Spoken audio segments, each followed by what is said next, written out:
9 August વિશ્વ આદિવાસી દિનની રાજ્યકક્ષાની ઉજવણી સુરત જિલ્લાના માંડવી ખાતે નગરપાલિકાના મેદાનમાં રાજ્યના મુખ્યમંત્રી ભૂપેન્દ્રભાઈ પટેલની ઉપસ્થિતિમાં યોજાશે, જે સંદર્ભે માંડવી ખાતે આદિજાતિ રાજ્યમંત્રી કુંવરજીભાઈ હળપતિની અધ્યક્ષતામાં પૂર્વતૈયારી આયોજનની સમીક્ષા બેઠક યોજાઈ હતી।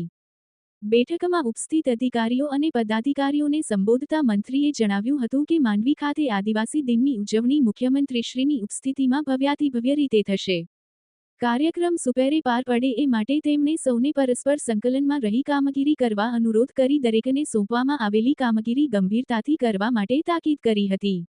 પારંપરિક આદિજાતિ નૃત્યો, રીત રિવાજો સાથે વિવિધ આદિજાતિ યોજનાઓના લાભાર્થીઓને યોજનાકીય લાભ અને કીટ વિતરણ, મુખ્યમંત્રીશ્રીના હસ્તે નવનિર્મિત પ્રકલ્પોનું લોકાર્પણ ખાતમુહૂર્ત કરવામાં આવશે।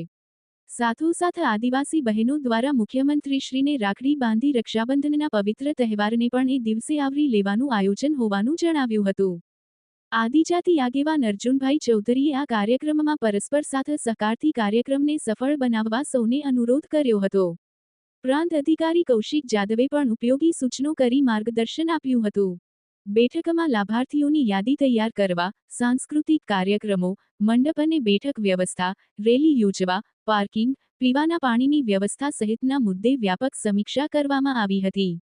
બેઠકમાં તા વિકાસ અધિકારી સોલંકી, સરપંચો, માંડવી અને સોનગઢ તાલુકાના અન્ય અધિકારીઓ, પદાધિકારીઓ અને સંબંધકર્તાઓ ઉપસ્થિત રહ્યા હતા। જગદીશ ભરવાડ, ન્યૂઝ 14 માંડવી। જી સર।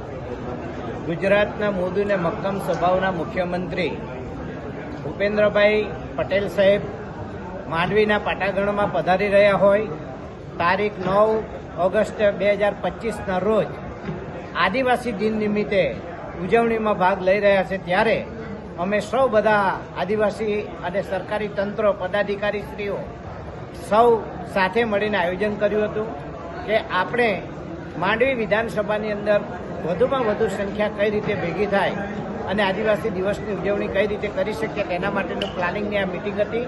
અમે જુદા જુદા વિભાગો સાથે અને સરકારી તંત્રો અને અમારા પાર્ટીના પદાધિકારી મુરબ્બી શ્રી અર્જુનભાઈ પણ આદિજાતિ મોરચાના અમારી સાથે ઉપસ્થિત છે। એમના તરફથી પણ કેટલાક સૂચનો થયા છે। એ સૂચનો મુજબ હું માનું ત્યાં સુધી આ વિધાનસભાની અંદર અમે 50,000ની જનમેદની ભેગી કરીને આદિવાસી દિવસની ઉજવણી કરવાના છે।